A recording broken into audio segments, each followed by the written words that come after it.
বৌমা, এটা তুমি কি করলে? তোমাকে তো বলেছিলাম ইলিশ মাছের ডিম ভরা পেটিটা টুকুনকে দেবে। আহা, ও যে বড্ড ভালোবাসে, তা না তুমি পলাকে দিয়ে দিলে? হ্যাঁ মা, পলাও ডিম ভরা পেটি খেতে ভালোবাসে। আমি তো আপনাকে বললাম দুটো পেটি করি, আপনি তো করতে দিলেন না, বললেন একটা থাক, কালকে টুকুন খাবে। হ্যাঁ, কি ভুল বলেছি? আরে টুকুন পেটি ছাড়া খেতে পারে না, ভালোবাসে না। তোমরা তো বাকি মাছটা খেতে পারবে, সেই জন্যই বলেছি, এতে দোষের কি হলো? আর কোনো কথা না বলে মায়াদেবী চুপচাপ সকলের খাবার বাড়তে লাগলেন।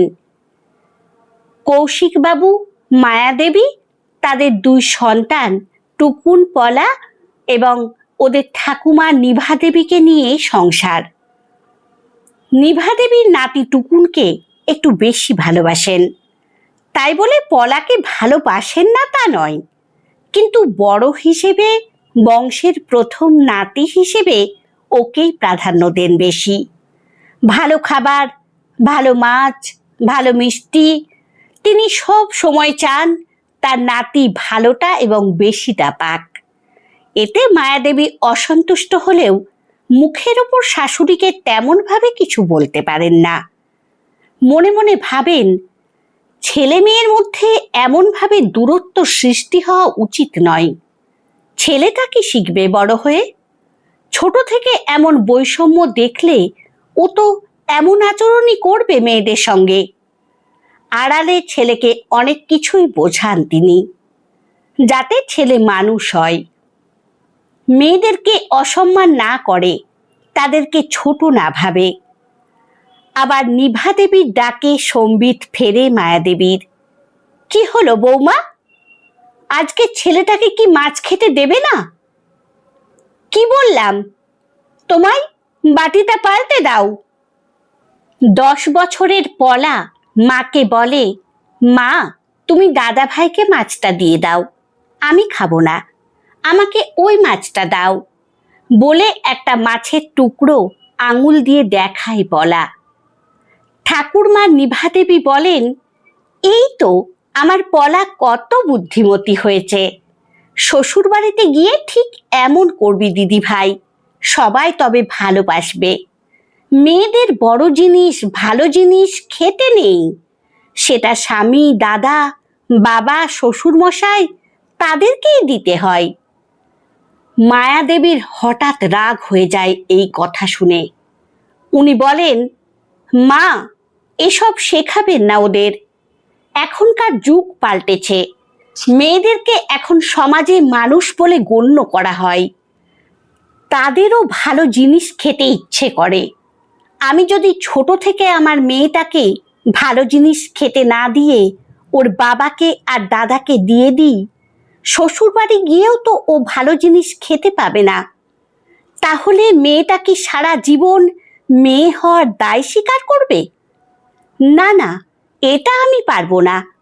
আমার কাছে আমার ছেলে, আমার মেয়ে দুজনেই সমান, দুজনেই আমার প্রিয়জন, কেউ এতটুকু কম নয়। দুজনকেই জন্ম দিতে আমার একই কষ্ট হয়েছে, তাই এই ভেদাভেদ আমি করব না। নিভাদেবী এই কথায় ভীষণ রেগে যান।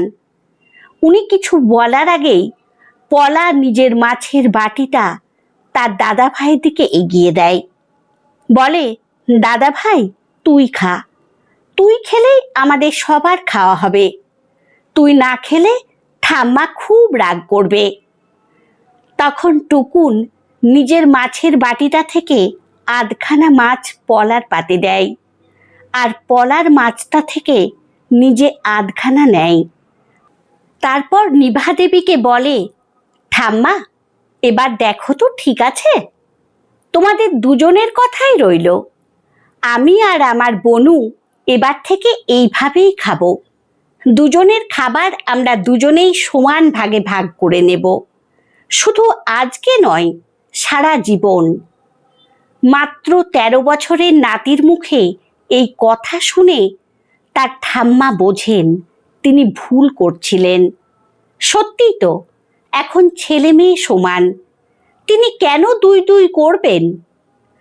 আর নাতনি হিসেবে পলাকেও তিনি কম ভালোবাসেন না। তাহলে ভালো খাবার, বেশি খাবার নাতিকে দিলেই ভালোবাসা কি বেশি দেখানো হয়? কখনো নয়। তিনি হাসি মুখে তার নাতি নাতনির দিকে তাকিয়ে রইলেন, আর মায়া তাকিয়ে রইলেন মুগ্ধ হয়ে ছেলের দিকে। আনন্দে চোখ দুটো ছলছল করে উঠল। মনে মনে ভাবলেন, না, তিনি জীবনের প্রথম পাঠটা ছেলেকে সঠিকভাবে দিতে পেরেছেন। তার শিক্ষা বিফলে যায়নি। গল্পটি আপনাদের কেমন লাগলো অবশ্যই কমেন্টে জানাবেন। ভালো লাগলে লাইক এবং সাবস্ক্রাইব করে পাশে থাকবেন। ধন্যবাদ।